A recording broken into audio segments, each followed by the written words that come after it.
성도 여러분, 퀴즈 하나 내겠습니다.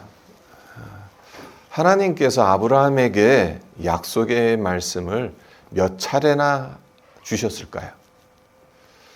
그러니까 아브라함에게 첫 번째 약속의 말씀을 주신 것은 우리가 잘 알죠. 창세기 12장에 나오지 않습니까? 내 집과 내 아비와 집과 본토를 떠나 내가 명령한 곳에 가면 이러이러한 복을 주겠다 약속을 주시죠. 그러니까 12장 1절서부터 3절까지 나오는 그 약속 외에 아브라함 삶 전체를 보면 5차례에 걸쳐서 하나님께서 약속을 주십니다. 그래서 말씀드린 12장 1절로 3절, 그리고 13장 14절로 17절, 그리고 15장 1절로 5절, 그리고 17장 4절로 8절, 그리고 오늘 본문 말씀인 22장 16절로 18절. 집에 가시면 이 구절들 읽어보시고 묵상해 보시길 바랍니다. 하나님께서 5차례에 걸쳐 아브라함에게 약속을 주시는데 그 약속이 변하진 않아요. 다 똑같습니다. 그 핵심이 뭔가? 내 씨로 큰 민족을 이루게 하시겠다라는 약속입니다. 근데 우리가 잘 알고 있다시피 아브라함에게 아들이 없었잖아요. 후손이 없었잖아요. 근데 처음부터 하시는 말씀이 너로 하여금 큰 민족의 아버지가 되게 하겠다. 너를 믿음의 조상이 되게 하겠다. 사람이 만약 이 약속을 했다면 허무맹랑한 약속이겠죠. 하나님께서는 아브라함에게 5차례에 걸쳐서 이 약속을 하셨습니다.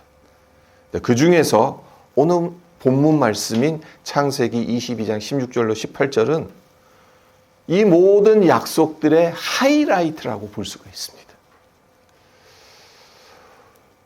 그 이유는 이렇습니다. 하나님께서 아브라함과 맺은 언약은 궁극적으로 아브라함의 씨, 오늘 본문 말씀에도 보면 씨라는 단어가 계속 나오죠. 근데 이 씨는 예수님을 가리키는 거거든요. 그래서 아브라함과 맺은 언약, 예수님을 통해서 성취하는 겁니다. 인간이 이 언약을 성취한 것이 아닙니다. 근데 오늘 본문 말씀을 이렇게 가만히 보시면요. 하나님께서 아브라함이 행한 그 무언가를 보시고 이 언약을 확실하게 못 박으세요. 창세기 12장서부터 시작된 하나님의 그 약속을 이 22장 16절로 18절에서 완전하게 못을 박으십니다. 그리고 그 결과 아브라함의 생물학적인 후손들, 이스라엘 백성들이죠. 이들뿐만 아니라 예수를 믿는 신약 성도들이 이 언약의 수혜자가 됩니다. 아브라함을 가리켜 믿음의 조상이라고 하는 이유가 있습니다. 그러니까 단순히 구약 이스라엘 백성들의 조상이 거기서 머무는 게 아니죠. 예수를 믿는 이 땅의 모든 사람들의 믿음의 조상이 되는 겁니다. 그러니까 아브라함 때문에 우리에게 구원의 그 은택들을 누릴 수 있다는 겁니다. 그렇다면 아브라함이 무엇을 했기에 하나님께서 아브라함과 맺은 언약을 못 박으시는 것이겠어요? 오늘 본문의 배경 우리가 너무나도 잘 알고 있죠. 이삭을 제물로 바치라는 하나님의 명령. 아브라함은 순종합니다. 아브라함의 이 순종을 하나님께서 보세요. 그리고 이제까지 4차례에 걸쳐서 하셨던 그 약속들을 아브라함의 이 믿음의 순종을 보시면서 완전히 못을 박으십니다. 성도 여러분, 오늘 본문 말씀을 상고하면서 이런 생각을 해보았으면 합니다.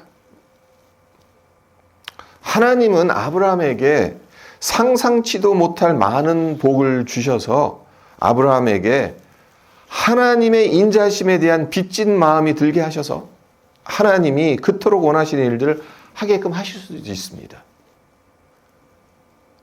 세상에 없는 것들을 주시고 초자연적인 기적들을 베푸시고 그런 것들을 아브라함이 보면서 하나님의 인자하심, 하나님의 성실하심이 이 정도로 무궁무진하구나. 그리고 그것에 대한 빚진 마음을 가질 수 있게 만드시는 거죠. 하지만 하나님 그렇게 하시지 않았다는 겁니다. 빚진 마음을 갖게끔 하시지 않았다는 겁니다. 그 뜻이 아무리 하나님의 거룩한 뜻이라 하더라도, 그래서 이 세상에서 가장 복된 것이라 하더라도 당신의 목적에 동원하기 위해서 약속을 지키라 강요하시지 않았습니다. 그러니까 오늘 본문의 배경이 되는 22장 1절에서부터 15절까지를 보면은 하나님께서 그냥 무턱대고 명령하신 것처럼 보이기는 합니다. 아무런 설명 없이, 아무런 이유 없이 독자 이삭을 번제 제물로 바치라. 그렇게 보이죠. 하지만 하나님의 속마음은 그렇지 않습니다. 강요하시는 분이 아니라는 겁니다. 예레미야 29장 11절을 보면요. 예레미야가 우리를 향하신 하나님의 생각을 이렇게 선언합니다. 여호와의 말씀이니라. 너희를 향한 나의 생각을 내가 하나니 평안이요 재앙이 아니니라. 너희에게 미래와 희망을 주는 것이니라. 그러니까 우리를 향한 하나님의 생각이 재앙이 아니라 평안이라고 하십니다. 미래와 희망을 주는 것이라고 말씀하세요. 이것이 하나님이 우리를 향하신 마음이고 생각인데, 하나님께서 하나님의 뜻을 수행하라고 우리에게 강요하신다면 어떻게 우리 마음에 평안이 있을 수 있고 우리에게 미래와 희망이 되겠습니까? 절대로 그럴 수 없겠죠. 자녀들을 키우면서 부모들이 제일 많이 범하는 잘못 중 하나가 이거 같아요. 자녀들에게 좋은 것이고 유익한 것이니까 하기 싫어도 억지로 하라고 강요하는 겁니다. 아이들이 정리정돈 잘하고 시간 잘 지키고 성실하게 살아가야 하는 것 당연히 가르쳐 줘야 하죠. 하지만 아이들에게 흥미를 유발시켜 주지 않고 왜 그렇게 해야 하는지 동기부여를 제대로 제시하지 않은 채 다 너를 위해서 하는 것, 다 너를 위해서 이렇게 해야 하는 것이다. 억지로 시키고 순종을 요구한다면 아이들의 마음이 편하겠습니까? 싫겠죠. 그리고 그 일을 계속하다 보면 스트레스를 받게 됩니다. 처음엔 아이를 위해서 시작한 것이 자칫 잘못하다간 아이를 힘들게 하는 것이고 아이의 마음에서 평안과 기쁨을 빼앗아 가버릴 수가 있다는 겁니다. 만약 하나님께서도 이와 같은 방식으로 우리를 다루어 가신다면 어떻겠습니까? 생각하기도 끔찍하지 않습니까? 정말 피곤하고 무진장 스트레스 받지 않겠습니까? 강요해서 순종하게끔 하는 것, 이것만큼 쉬운 방법이 없어요. 그냥 하라는 대로 해. 안 하면 죽어. 그렇게 겁박하는 것은 힘 있는 자에게 가장 쉬운 방법일 겁니다. 하지만 그런 순종을 강요받는 약자에겐 이보다 잔인한 게 없어요. 하나님은 절대 주권자이십니다. 우리를 지으신 창조주세요. 따라서 하나님께서 하나님 마음대로 우리를 다루신다고 해도 아무도 이의를 제기할 수 없어요. 하지만 하나님께서 우리에게 순종을 강요하시지 않습니다. 손쉬운 방법을 사용하시지 않아요. 빨리 갈 수 있는 쇼컷이 있는데도 한참을 돌고 돌아서 가십니다. 자, 구약 이스라엘의 역사를 보세요. 구약 이스라엘의 역사를 한마디로 요약하자면 끊임없이 하나님을 불순종하는 겁니다. 하나님께서 수많은 선지자들을 보내셔서 그러지 말라, 제발 돌아와라, 우상 숭배 자리에서 떠나서 하나님을 섬기는 자리로 돌아와라, 그토록 선지자를 통해서 말씀을 주셨는데도 계속해서 하나님의 말씀을 듣지 않습니다. 그리고 예수님께서 재림하시는 것, 초대교회 성도들은 한 몇십 년 후에 오실 줄 알로 것으로 생각을 했어요. 그래서 만날 때마다 마라나타, 주님이 곧 오십니다, 그때까지 참고 기다리십시다, 그랬어요. 수십 년 만에 오셨습니까? 아니잖아요. 벌써 2000년이 지났어요. 2000년이 지났는데도 아직까지 안 오고 계세요. 그 이유가 무엇이겠습니까? 예수님께서 하신 그 약속, 잘못된 약속이기 때문에 그렇습니까? 허무맹랑한 약속이라서, 지키지 못할 약속이라서 그런 것입니까? 아닙니다. 기다리시는 거예요. 끝까지 한 사람이라도 주님을 믿고 주님께로 돌아올 것을 기다리시기 때문에 그 재림을 연기하고 계신다라고 볼 수 있는 겁니다. 하나님은 강요에 의한 순종이라는 손쉬운 방법 대신에 하나님의 자녀인 우리가 사랑에서 우러나오는 자발적인 순종을 하기를 원하십니다. 그리고 이것은 하나님께는 모험을 감수하시는 것이나 다름없습니다. 왜 그렇습니까? 이렇게 한번 생각해 보세요. 불순종은 너무나도 자연스러운 우리의 본성입니다. 앞서 말씀드린 것처럼 구약의 이스라엘 백성들의 역사가 불순종의 역사였어요. 불순종은 누가 가르쳐서 배운 것이 아닙니다. 우리가 어머니의 뱃속에 있었을 때부터 있었던 겁니다. 아니, 더 정확하게 말해서 우리가 태어나기도 전에 부모의 유전자 안에 박혀 있었던 겁니다. 어린이들을 보세요. 자기 생각을 표현할 수 있는 지적 능력이 생길 무렵 가장 많이 하는 말이 무엇입니까? 싫어라는 말입니다.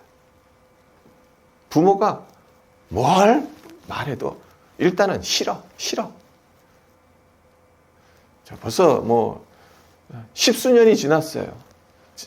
제 자녀, 새 자녀들 어렸을 때 그렇게 기억해 보면 어릴 때 왜 그렇게 싫어 그 말을 많이 하는지. 근데 지금도 싫어 이 말 많이 해요.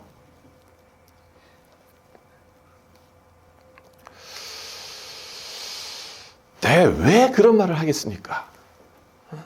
엄마 아빠 말 안 듣고 자기 하고 싶은 대로 해보고 싶으니까.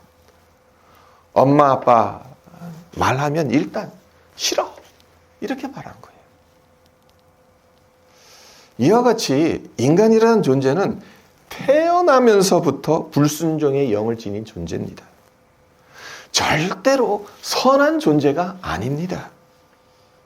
우리 안에 하나님의 형상이 남아있긴 해도 원죄를 지니고 태어난 존재예요. 이런 인간이 자발적으로 순종한다는 것이 가능하겠냐는 겁니다. 마른 하늘에 비가 내리는 것과 비견될 정도로 불가능한 일입니다. 이러하기 때문에 자발적 순종을 원하시는 것, 이것은 하나님에게 모험이나 다름없는 겁니다. 절대로 안 되는 일을. 하나님께서는 그것을 고집하시는 겁니다.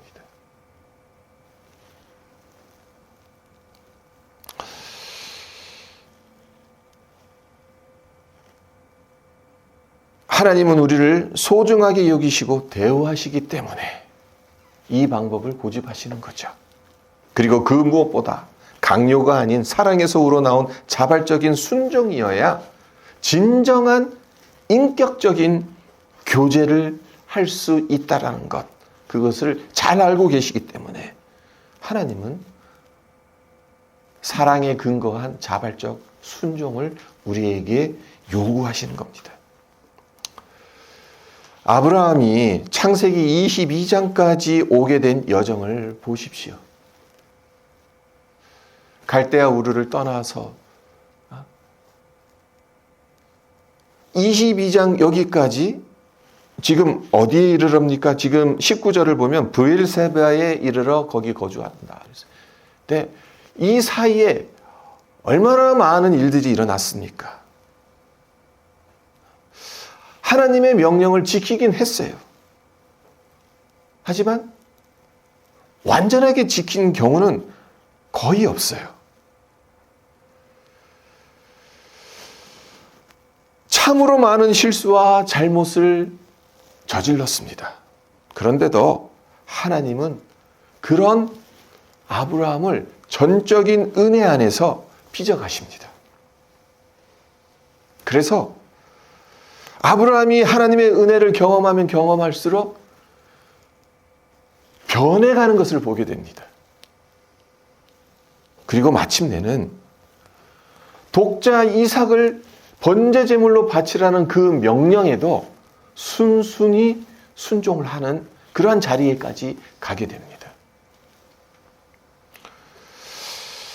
솔직히 말해 이삭을 번제 제물로 바치라는 하나님의 명령, 이것이 납득이 되는 명령입니까? 아니죠. 누가 보아도 무모하고 잔인한 명령이에요. 네, 아브라함은 이의를 제기하지 않았어요. 토를 달지 않아요. 변명하지 않아요. 하나님이 어렵게 주신 이삭을 다시 하나님께 돌려드리라고요? 하나님, 어떻게 이게, 하나님 너무 하시지 않습니까? 그런 말 하지 않습니다. 묵묵히 하나님 명령에 순종합니다. 아브라함이 이렇게 할 수 있었던 것이 열심히 돌을 닦았기 때문에 할 수 있었던 것이겠습니까? 아닙니다. 무모하고 잔인해 보이는 명령에 자발적으로 순종할 수 있었던 이유는 그의 인생에서 저질렀던 수많은 실수와 잘못에도 불구하고 끝까지 참아주시고 품어주셔서 믿음의 사람으로 빚어가신 하나님의 은혜를 경험했기 때문이고, 그 경험을 통해서 약속하신 언약을 하나님 스스로 성취해 가실 것이라는 믿음이 생겼기 때문에 가능했던 것입니다. 믿음이 언제 생기는지 아십니까? 하나님의 은혜를 체험하면서 하나님은 신실한 분이시구나, 하나님은 이렇게 나를 사랑하시는 분이구나, 내가 믿어도 되는 분이구나 라는 사실을 깨닫게 될 때 믿음이 생기는 겁니다. 하나님의 은혜 안에서 아브라함이 이 믿음을 얻은 거죠. 그래서 이삭을 제물로 바치는 척 하지 않았어요. 그냥 이삭을 칼로 치는 척 하지 않았어요. 정말 이삭의 목숨을 끊으려 했어요. 얼마나 그것이 다급했으면 하나님께서 아주 급하게 가로막고 멈추시잖아요. 멈추게 만드시잖아요. 아브라함이 행한 이 행동, 이삭을 죽여도 하나님은 이삭을 다시 살려주실 수 있다. 그렇지 않으면 다른 어떤 방법을 동원해서라도 약속하신 언약을 지키시고 성취할 수 있다는 믿음에서 비롯된 행동인 겁니다. 그렇습니다. 아브라함은 하나님의 은혜를 경험하고 하나님이 어떤 분인지 알고 하나님을 사랑하고 신뢰했기 때문에 하나님의 명령에 순종할 수 있었던 겁니다. 여기서 우리가 한 가지 더 주목할 것이 있습니다. 그것이 무엇인가 하면요. 아브라함이 믿음으로 자발적인 순종을 했더니 누가 혜택을 받았냐는 거예요. 누가 복을 받았냐는 거예요. 자, 18절을 보세요. 또 내 씨로 말미암아 천하 만민이 복을 받으리니 이는 내가 나의 말을 준행하였음이니라 하셨다 하니라. 천하 만민이 복을 받는 것, 누구를 통해서 천하 만민이 복을 받게 된다고 말씀하십니까? 내 씨로 말미암아 아브라함에게서 비롯된 그 씨, 예수님이죠. 예수님을 통해 천하 만민이 복을 받게 된다. 그 말씀을 하시는데 거기에 무엇을 붙이십니까?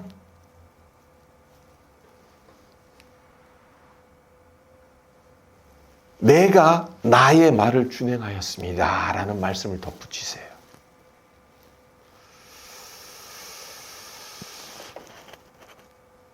예수님께서 천하 만민에게 복을 주실 것이다 라고 말씀하시는데 놀랍게도 그것을 가능하게 한 것은 아브라함의 자발적인 순종이 있었기 때문이다 라고 말씀하시는 겁니다. 아브라함의 순종이 천하 만민에게 복을 주시기 위해 이 땅에 오신 예수님의 통로가 되었다라는 말씀인 거죠. 하나님의 말씀을 준행한 아브라함의 순종이 얼마나 귀하고 소중했으면 그리고 중요했으면 하나님께서 이런 말씀을 하셨겠습니까? 좋은 영화는 우리에게 깊은 감동과 교훈을 주죠. 며칠 전에 옛날에 보았던 영화 한 편을 다시 봤어요. 2010년에 개봉되었던 엑스트라 오디너리 매주라는 영화인데요. 이 영화의 내용이 어떤 내용을 가지고 있냐면요. 폼피라는 선천적 불치병에 걸린 두 자녀 메이건과 패트릭을 둔 아버지 존의 헌신적인 사랑을 그린 영화입니다. 정말 좋은 영화니까 성도 여러분들도 기회 되시면 보셨으면 합니다. 이 폼피라는 병은 어떤 병인가? 근육 내 글루코스를 분해할 효소가 유전적으로 결핍되거나 변이 되어서 몸의 모든 근육이 굳어버리는 겁니다. 그 결과 스스로는 자기 몸을 가눌 수가 없어요. 타인의 도움 없이는 아무것도 할 수 없게 만드는 병입니다. 문제는 여기서 끝나지 않는다는 겁니다. 그러니까 삶의 질이 떨어지는 것에서 멈추지 않는다는 거예요. 근육을 쓰지 못하니까 남의 도움을 받으면서 살아가는 것, 그 정도로 끝나지 않는다는 겁니다. 주요 장기인 심장, 폐, 간, 신장 이런 것들 다 근육으로 구성되어 있잖아요. 그러니까 이 주요 장기들의 근육 또한 굳어지는 거예요. 그 기능이 서서히 저하돼 가는 거예요. 그러다가 기능이 완전히 상실되는 거예요. 그렇게 되면 어떻게 되겠습니까? 죽음에 이르게 되는 것이겠죠. 이 병에 걸린 아이들은 대부분 9살 이전에 인생의 꽃을 피우지도 못하고 삶을 마감한다고 합니다. 네, 이 영화에서 둘째 딸 메이건에게 8번째 생일이 돌아오고 가족 모두 즐거운 시간을 보내게 됩니다. 8번째 생일이라 하면 이제 얼마 남지 않았다는 거예요. 기껏 9년 정도밖에 못 사는 거니까. 근데 가족 모두가 축하하고 즐거운 시간을 보냈어요. 생일이 지난 지 얼마 되지 않아서 메이건이 생사를 가늠할 수 없는 쇼크에 빠지게 됩니다. 가족들에겐 이제 메이건과 영원한 이별을 해야겠다라는 그러한 이제 생각을 할 수밖에 없겠죠. 그래도 천만다행으로 메이건이 이 생사의 위기를 넘깁니다. 하지만 의사로부터 잘해야 1년을 버틸 수 있다는 말을 듣게 돼요. 이보다 더 쇼킹한 말을 의사가 합니다. 무슨 말인가 하면 메이건은 그래도 강한 의지력을 갖고 있기 때문에 이 위기를 넘겼고 1년을 버틸 수 있겠지만 그 동생 막내 패트릭은 메이건과 달리 의지력도 약하고 몸이 더 허약해서 6개월밖에 버틸 수 없다. 그러니까 둘째 딸 메이건보다 막내 아들 패트릭이 더 빨리 죽을 수 있다. 이 말을 들은 아버지 존, 청천벽력과도 같은 말이겠죠. 크나큰 충격을 받습니다. 그래서 남부로 할 직장을 그만두고 네브라스카 대학에서 폼피를 연구하고 있던 밥 스톤 힐이라는 천재 박사에게 그의 전부를 걸어버립니다.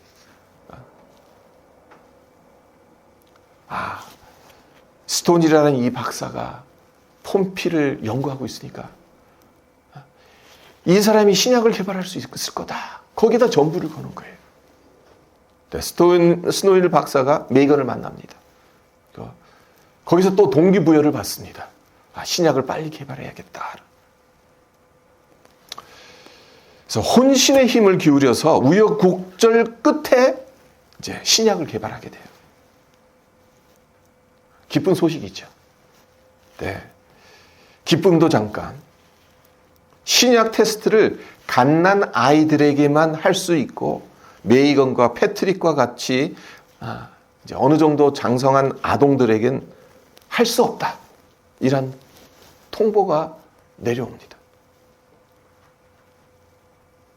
신약을 개발했는데 이 신약을 자기 자녀들에게 투여할 수 없다라는 통보를 받았으니 얼마나 큰 실망과 낙담에 빠졌겠습니까? 이 소식을 스토니힐 박사가 들어요.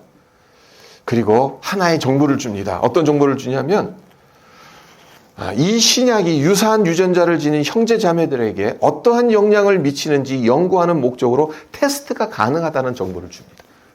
아주 중요한 정보를 준 거죠.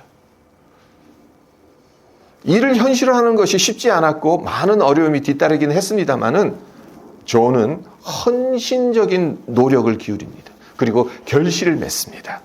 그래서 마침내 두 남매 모두 신약을 투여받게 됩니다.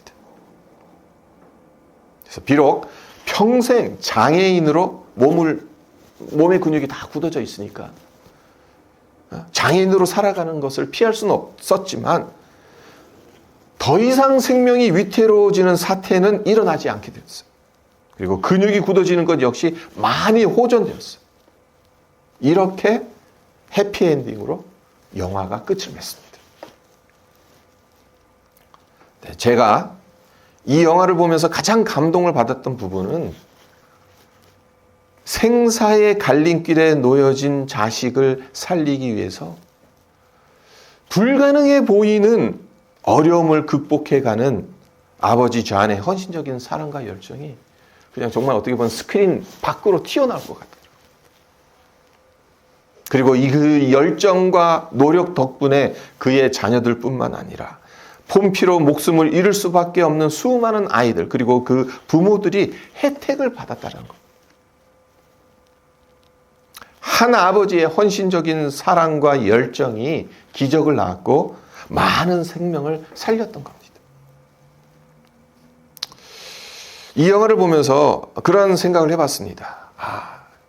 이 존의 열정, 이 사랑, 우리를 향하신 성부 하나님의 사랑과 참으로 많이 닮은 사랑이다. 그렇습니다. 하나님께서 아브라함에게 독자 이삭을 번제물로 바치라고 명령하신 이유는 단순히 아브라함의 믿음을 시험하시기 위해서만은 아닙니다. 당신의 독생자 예수를 대속 제물로 내어주시려는 하나님의 그 뜻을 암시하신 것이라고 볼 수 있는 겁니다. 아브라함이 하나님의 이러한 뜻을 알리만무하겠습니다마는 중요한 것은 믿음의 사람으로 빚어가신 하나님의 은혜를 아브라함이 경험했고 이 은혜를 토대로 해서 이삭을 번제로 바치라는 하나님의 명령에 순순히 순종했다는 거죠. 그리고 그 결과 천하 만민이 구원의 복을 받게 되었다는 거죠.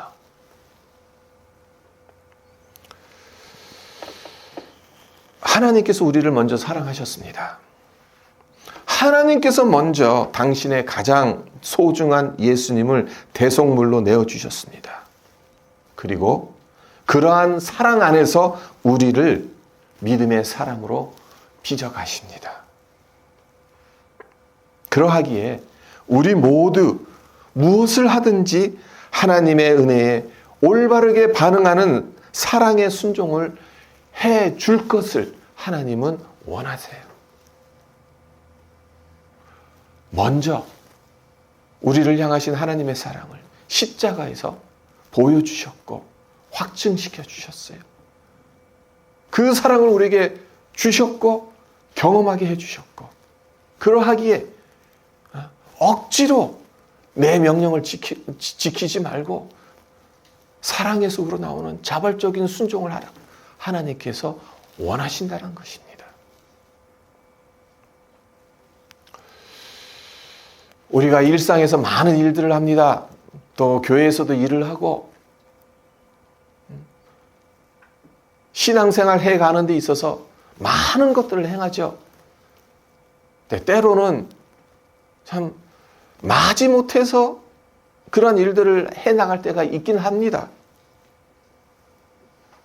그러나 정말 하나님께서 우리를 얼마나 사랑하셨는지를 그럴 때마다 십자가를 통해서 볼 수 있었으면 좋겠어요. 체험했으면 좋겠어요. 더 깊이, 더 많이 하나님의 은혜에 잠겼으면 좋겠어요. 그래서 그 사랑 안에서, 그 은혜 안에서 우리 또한 하나님께 사랑에 근거한 자발적인 순종을 우리의 삶 가운데서 행해 나가기를 주님의 이름으로 축원드립니다. 아멘. 잠깐 기도하겠습니다. 하나님께서 아브라함에게 독자 이삭을 번제 제물로 바치라는 어찌 보면 무모하고 잔인한 그 명령, 그러나 절대로 무모하고 잔인한 명령이 아닌 것임을 하나님께서 독생자 예수님을 그렇게 우리의 죄를 사하기 위해서 대속제물로 내어주시기 위한 하나의 예표인 것을 우리가 알지 않습니까? 하나님께서 먼저 우리를 사랑하셨고 우리를 하나님의 사람으로 빚어가신다라는 것, 그 은혜 안에서, 그 사랑 안에서 빚어가신다라는 것, 아브라함은 그것을 깨달았고 경험하였고 그러하였기에 무모해 보이는 하나님의 그 명령 앞에서 묵묵히 순종하였고 하나님께 영광을 또 올려드렸습니다. 하나님, 우리 역시 하나님의 사랑을 알기에 그 은혜를 깊이 경험하였기에 억지로 마지못해서 감당하는 순종이 아니라 정말 자발적으로 하나님을 사랑하는 마음으로 하나님 우리에게 맡겨주신 그 일들을 감당해 갈 수 있도록 하나님 우리에게 은혜를 더하시고 사랑 안에 머물게 하여 주시옵소서. 감사드리며 예수님의 이름으로 기도합니다. 아멘.